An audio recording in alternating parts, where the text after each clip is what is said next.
When I first started running ads a couple of years ago, I thought my biggest problem was going to be getting an advertising campaign to be profitable, to make it so that I could put $1 in and get $3, $4, $5 out in profits. And so that was my sole focus. And after a little bit of time, I was able to crack the code. I was able to put in a couple of $100 a day in advertising spend and make back out a couple of $1,000 a day in profit for my high ticket business. But the funny part about that was that I thought that now I'm just going to spend $5,000 a day or 10 grand a day or 20 grand a day, and I'm just going to scale this thing to the moon. But the thing that I learned, and what most people learn a little bit too late, is that once you've got an advertising campaign profitable at, let's say, a couple of $100 a day in spend, there is a whole separate strategy that you need to do in order to actually scale that advertising campaign. Ironically enough, one of the most difficult things to do in advertising is to spend more money. It actually sometimes breaks whatever worked for you in the very beginning. And so I've created a system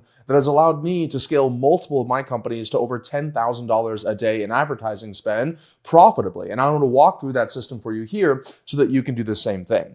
Now, what I've learned is that the system can be broken down into three key components: our numbers, structure, and testing. So let's start with numbers. What do I mean by numbers? Well, what happens is in the very beginning, when you're just trying to get an advertising campaign to work, I can understand if things are a little loosey-goosey. If you're just spending a couple $100 and you're just trying to see if it's going to end up with you getting sales calls and closing a deal. Because it's so low spend and so low risk, you can typically get away with not mapping out or projecting out all of your numbers. But what I have learned is that if I'm about to launch an advertising campaign, I want to project out what my KPIs or numbers need to be at scale, meaning that once I start spending $2,000 a day, $5,000 a day, $10,000 a day, even $20,000 a day, which I have for some of my companies, because I need to know what are pretty much my break-even numbers that once I reach that, I have to turn the advertising campaign off. And the other really great thing about working on your numbers before you really launch any campaigns is that you can figure out, based on maybe even your previous experience,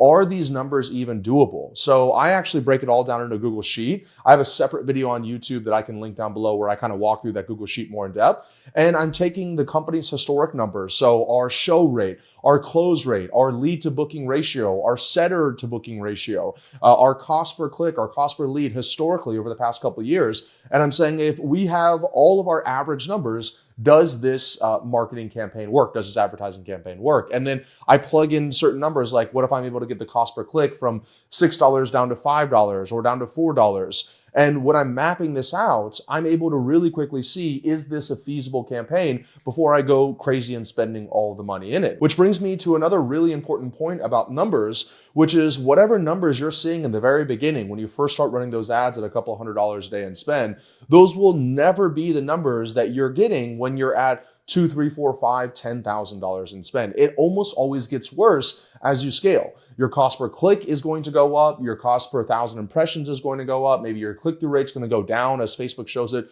to a colder and colder audience. Your opt-in rate's going to lower. Your booking rate's going to lower. People have seen the message multiple times. The ad fatigues. One of a million different things is going to cause your advertising campaigns to be worse than when you first started. So that's another really great lesson is when you're first running the campaigns and you get your first sale, but you're barely break even on the advertising campaign, don't run out there and try to start scaling it immediately, because you want to make sure that you are hilariously profitable in the very beginning so that when you scale and ultimately those numbers start working against you, you still have, let's say, a 30% margin of error across the entire board. So the first and very most important thing is you need to get your numbers down for your campaign. And more specifically, I'm looking at what do I need my cost per click to be? So how much can I afford to have somebody click from my ad over to my sales page? What do I need my cost per lead to be? What do I need my cost per booked call to be? What do I need my close rate to be? What do I need my show rate to be? And, obviously this will all get you your cost per acquisition / ROAS. But the funny thing is people look at cost per acquisition / ROAS and they try to judge off of that. But these are all just, that's the end result. You need to be looking at these numbers here to see which one makes sense. So for example, let's say I was running my numbers before I even launched this campaign, and I see that in order to make this work based on all my previous numbers, I need my cost per click to be maximum $3. Well, I can tell you right now, based on who we work with, a $3 cost per click is unbelievably low. That's super aggressive. And I don't think that we can really achieve that, especially at scale. So then I'm going to need to rework this entire marketing funnel, marketing campaign before I'm even going to put a dollar in ad spend behind it. So I might try to manufacture certain things here where I'm saying, okay, maybe I'm able to get a cost per click maximum up to $8. Okay, that's way more realistic, especially with some of the other things that we're going to talk about today. Which means my cost per lead could be as low as, let's say, $24. Which means my cost per booked call could be as low as $150. And so now I'm starting to see, okay, do these numbers make sense when I start to put ad spend behind it? And these are really critical because what happens is once we start running our advertising campaigns, we want to stay true to these original numbers. So we want to make sure that after we spend a couple of $1,000s in spend, as we get to $2,000, $3,000, $4,000, $5,000 in spend, that we are looking at this original sheet and making sure the numbers are in KPI. And this is how I really manage my ads. It's not on how hard I work to launch the ads. It's not on how cool the ad was originally. It's quite frankly, do the ads give me the metrics that I need in order to scale? Do they at least have the early indicators that I need in order to scale? And that's really important as you start to get in a couple of $1,000s a day in spend, because that's quite a bit of money that's leaving your bank account every single day. And especially if you're running some kind of high ticket business like a lot of our clients are, you want to make sure that you have full confidence that down the road, you're going to get your money back. So you might see that the cost per click is $7, that might make you feel comfortable that I'm going to get my money back. But if I see the cost per click is $16, even with the absolute best show rate and the best close rate, it's very unlikely that campaign is going to make me profitable. So I'm not going to go too much deeper inside numbers here, but I want you guys to know that a lot of the reasons why people don't scale, and at this point we've worked with a couple of thousand business owners helping them scale ads, is because they just don't know their numbers. I can't tell you how many times I get on a call with a client and they say, oh, we were trying this one ad strategy in the past, but it just stopped working.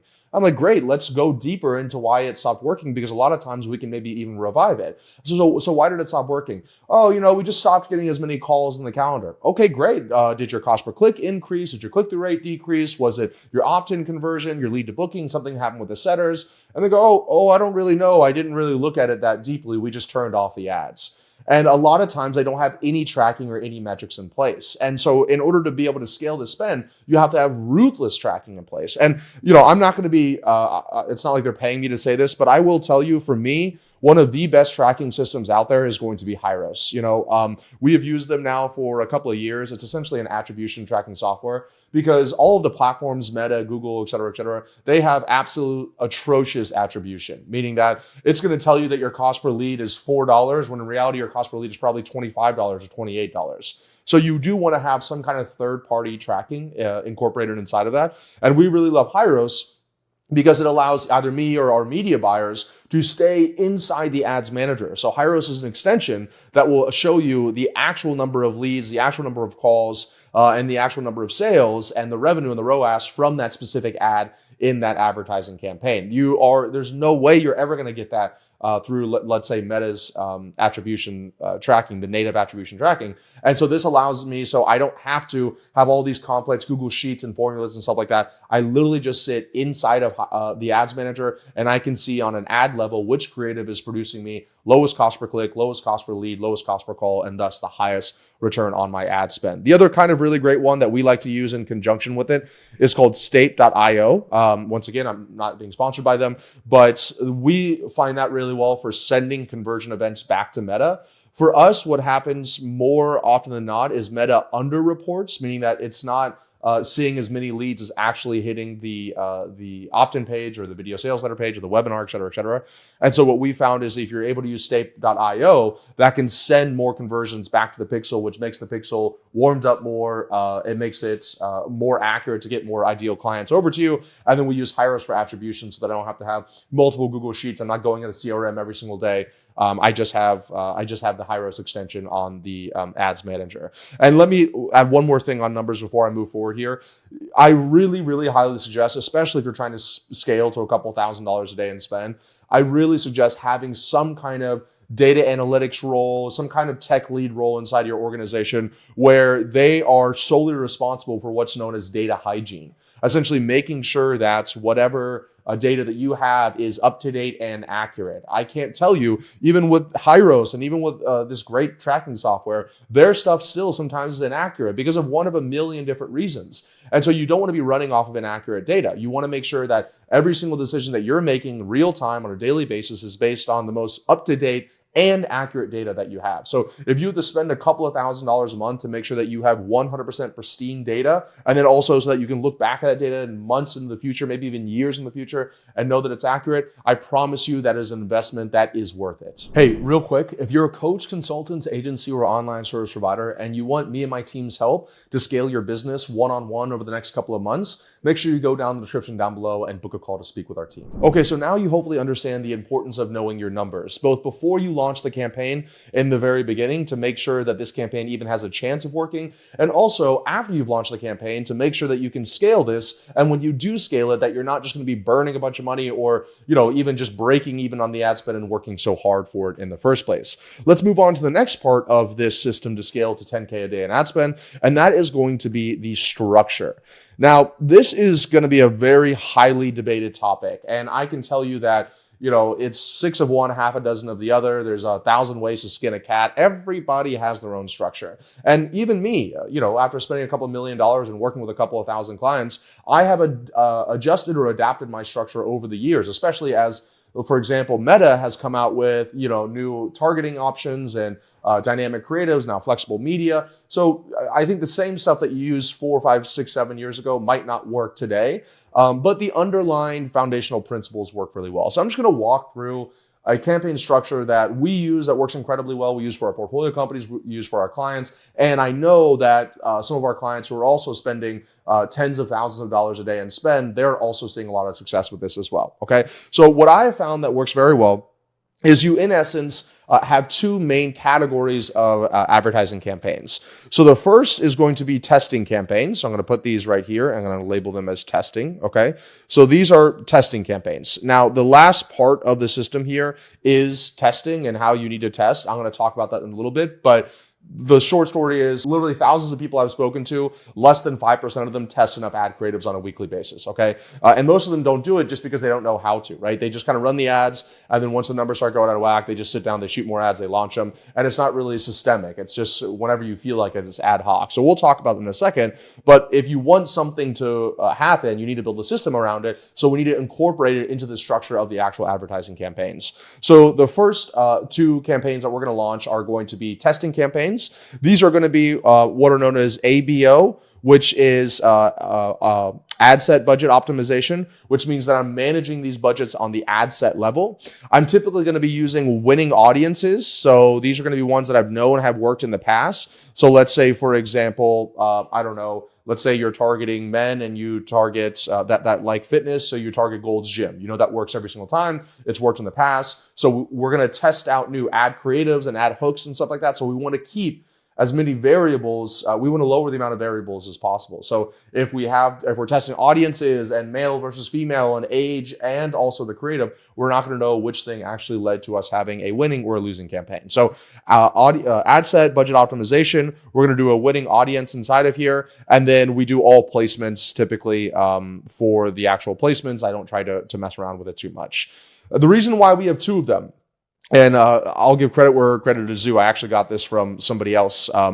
His name was Blake Wyatt. And he showed me that the best thing to do when you're running these is to actually create one of these with images. So I'm going to put images right here, and one of them with videos. And thinking back on it, it makes a lot of sense because the ad platforms treat images and videos very differently, right? For example, Facebook will almost always prioritize images over videos, and Instagram will almost always prioritize videos over images, or at least that's been my experience so far. So it's really important that you are creating multiple different campaigns, one for videos and one for images, and you're going to see that happen a lot of times as we're talking about this, even when we get to the scaling campaigns as well. And the other reason I really like images versus videos is because, once again, a lot of you think, the biggest issue that I have is I'm not able to get a winning ad campaign, but the biggest issue is how do I spend more on that winning ad campaign? And the more testing that you can do and the more winning ad creatives that you have, the more ad spend you'll be able to put behind it. And so by separating out between videos and images, it's not like you're trying to allocate the same ad spend between an image or a video. You're going to be able to essentially duplicate the ad spend. Let's say $2,000 a day going to your winning videos and $2,000 a day going to your winning images, which means you can spend $4,000 a day. And I can't stress this enough. This is all because you're trying to spend as much money as possible, because if you spend $4,000 a day, you're going to make $12,000 a day in profit. And so that's really important if you're really trying to scale your company. So the first campaigns you're running are going to be your testing campaigns. And then these are going to break out into individual ad sets, ad set number 1, ad set number 2, ad set number 3. And depending on how you're scaling, I typically launch these at about $100 a day. And then inside each ad set, I will typically, depending on how you want to do this, you can do it one of two ways. What I typically see works really well is I just do a dynamic creative, and I'll do a couple of hooks, maybe a couple of bodies, a couple of headlines, and a couple of primary text. Now, I'm going to go more deep into the testing elements of it here in a little bit. I just want to show you the actual structure. And then we're going to do the same thing over here for videos. Instead of images, we're just going to create new ad sets, each that are at $100 a day, each with different dynamic creatives in there. So that's one. So that's our testing framework. And what I like to typically see is anywhere from 10% to 20%. I'm just going to put 10% of my budget is going to go to testing. So if I'm trying to spend, let's say $10,000 a day in spend, then I am at least allocating $1,000 a day into my testing budget. The funny thing is I see people typically in one of two camps when it comes to the testing budget. Either they have zero testing budget and they spend all the money on winning ads, which is good because you obviously are making money from it, but eventually that ad fatigues. Then you go back and you're trying to frantically try to get new ad creatives. Or there's the other camp, which is that they spend 50% of their ad budget every single day or every single month on testing. And so you're going to take your winning campaigns, let's say that are at 5x ROASs, and you're ultimately going to put them really at like maybe a 2.5x ROAS because you're spending so much on unknown creatives. You don't know if they're going to be a winner or a loser. So 10% is really good because it allows you to scale the winners while giving just enough ad spends to the new ones that you can easily find what the next winner is going to be and slip it into the winning campaign. So let's move directly there. Let's go to the winning campaigns. So these are going to be what I call my scaling campaigns, okay? And these are typically two of them because remember, we have one for images and one for videos, okay? And what I do here is I actually run campaign budget optimizations on these. So instead of having individual ad sets that I'm saying it's $100 a day, I'm saying at the campaign level, I want to be spending, let's say minimum $1,000 a day for the images one and $1,000 a day for the video one. And so now I'm spending $2,000 a day. And let's say I have a 4x return on my ad spend, that means I'm going to be making $8,000 back in revenue over whatever my sales cycle length is, right? And so inside of this campaign budget, I'm going to be using winning audiences, and I'm going to be doing the all placements as well, okay? So this is really powerful because it will allow me to essentially take whatever is my winning creatives inside of here, and I'm going to chuck them into this campaign here. So we're going to have an ad set right here, right? So this is it doesn't really matter to me. Essentially the exact same ad set you have up here, and then you're going to have all of these winning ads right here that you're taking from the testing campaigns, and you're literally just taking the same post ID and you're going to put them inside of the winning campaign. And so this becomes a system, which that's my company name, Scaling with Systems. And so what we're able to do is just constantly feed this beast with winning ads creatives. And that's all you need to scale, which I'll talk about when I get to testing, but that's legitimately all scale is. It's just creating enough ad creatives so that you don't fatigue hard enough to crash the campaign. Because there's been plenty of graphs that show this, but what happens over time is, let's say this is time, and this is performance. Your advertising campaigns launch, and then it kind of peaks out a little bit, and then it'll just start to go down and down and down and down and down until the ROAS, so instead of saying performance, you could say ROAS here. So instead of saying performance, you could actually say ROAS here, until that goes down to 0. And so what you want to be able to do is you want to be able to, as this thing starts kind of peaking out here and before it goes down, you launch another ad creative. But then that starts flatlining. So then you're going to come back over here and you're going to launch another ad creative. And that one starts flatlining. And so that way you're never really experiencing the flatline or the decline. Instead, you're keeping these ad campaigns essentially fresh with brand new ad creatives every single week, okay? So then I keep these advertising, these CBO campaigns, my winning campaigns at at $1,000 a day. I mean, if I'm really trying to scale, I'll start these at $5,000 a day, because I have the systems on the back end to make it work. And if the initial campaigns for the testing looks really well, then it lets me know that whenever I launch them into the scaling campaigns, it's probably going to work as well. What I have found is typically an 80% hit rate, which means that if it's working in the testing campaign, it's going to be about an 80% chance that it will also work in the scaling campaign as well, which means that sometimes, even though it looks really great in the testing one, it doesn't work on the scaling one, and that's just life. That's just how it is. It's an algorithm. You can't predict every single thing, but that number's still good enough for me to be able to do it. And what I will do is I'll leave the winning ones on inside the testing campaigns, so those are still spending $100 a day, which is still going to be bringing us new leads, calls, and sales for our company. So that's the structure that works very well for us. Over time, as you see the losers, I just cut the losers off. I put in the winners in there. And this allows me to manage my ads in legitimately like less than 4 hours every single week, up to $10,000 a day in spend. Okay. So let's go to the final part here, which is going to be the testing framework. Why do we do the testing framework? For the reason I just showed you right here, because over time, every single ad fatigues. So let's talk about testing. What I have seen is any advertising campaign that is able to scale to, let's say, over $5,000 a day in spend, they have some kind of testing system inside of there. It's not even a question. I think you could get to $1,000 a day to $2,000 a day in spend just by kind of messing around some, by thinking, well, this ad's starting to not perform well. Let me put some time on my calendar, shoot it, upload it, blah, blah, blah. But if you're really trying to scale this bad boy, especially if you don't want to be the one in charge of everything, if you have a marketing team, marketing director, a media buyer, an agency, then you want to build some kind of testing framework in for being able to add new ad creatives and essentially feeding the beasts. The advertising machine, it accepts both money and ad creatives. So you can't just spend money. You have to give it money and ad creatives in order to be able to scale. So what we found that works really well whenever we're testing is I'll typically run 3 different creatives every single week. So let me walk through the system in the first place. So first of all, I film all of my ads every single Tuesday. I actually film all of my content every single Tuesday. So my YouTube videos, my Instagram reels, and my ads, I have one full day committed to content, and that allows me to either enjoy my other days off or work on other parts of the business. So Tuesday I'm filming. On Tuesday, what I'll do is I'll either have my team or I will use AI. Specifically, we use Claude. I think it's way better at writing scripts. So we'll use Claude to create the ad scripts for me, at least the first rough draft, and then me or my team will go in there and adjust it to make it a winner. And the next element here is typically what I test every single week is mainly 3 different ad angles. So the first ad angle is going to be a winning ad angle. So last week I tested a bunch of ads. The week before that I tested a bunch of ads, and there was a winner inside of it, obviously.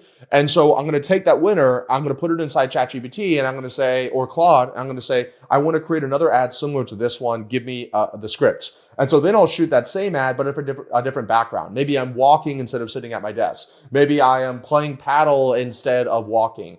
Maybe I'm wearing a different shirt. Maybe I have my fiance in the video. The point is, it just looks a little bit different from the last one, just different enough that the algorithm sees it as a different ad creative, and it enters into the learning phase and is able to scale out of it. So the first one is always essentially duplicating a winner. The next 2 that I run are going to essentially be different ad angles that don't have to do with what my winning ad angle is. And I'm probably not going to go too deep into what angles are in this video, but angles are essentially like, what's the overall position that you're taking inside your ad? So an example of one angle might be like ad costs are rising because we're in a trust recession. I've done that in a couple ads before that work really well. Another angle could be, do you know what every single 8-figure business in your industry is doing that you're not? Right? So that's another different angle. Another angle could be, there's a reason why your sales calls suck right now. Right. So I'm kind of hitting essentially different pain points, different desires, maybe even calling out a different avatar somewhat. And that's what an angle is. And some people spend literally weeks and months coming up with an angle. I do it in about 3 seconds. I just tell Claude to create for me new angles based on the winning ones that I've worked in the past, and it'll give me multiple different angles. So once I have the overall angle that I'm trying to take, then what I will typically try to do is I will try to split it up into 1 to 3 hooks, right? So hooks are going to be the first couple of seconds. And then I try to also split it up into 1 to 3 bodies as well. So I typically do 2 bodies actually. So a body is going to be the rest of the content. So you always have more hooks than bodies because the hook if you look at your Facebook ads metrics, 95% of people, 90% of people never watch past the first 3 to 5 seconds. And so you don't want to spend all your time on the content after the first 3 to 5 seconds. You really want to create different variations of the first 3 to 5 seconds. But then the ad angle will also include, let's say, 2 primary text, right? It'll also include maybe 2 headlines. Okay. And so now if we take 2 times 2 times 3 times 2, so 2, 4, 4 times 3 is 12, 12 times 2 is 24.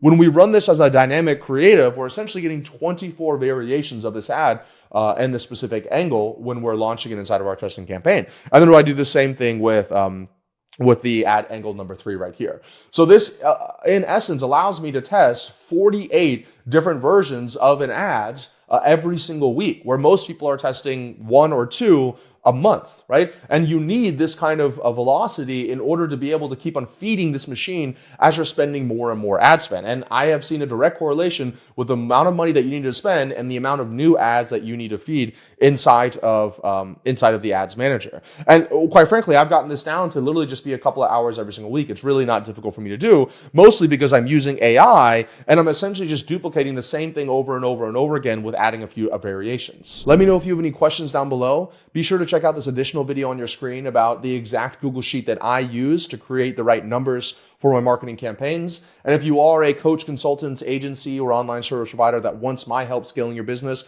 make sure you click the link in the description and apply to work with us.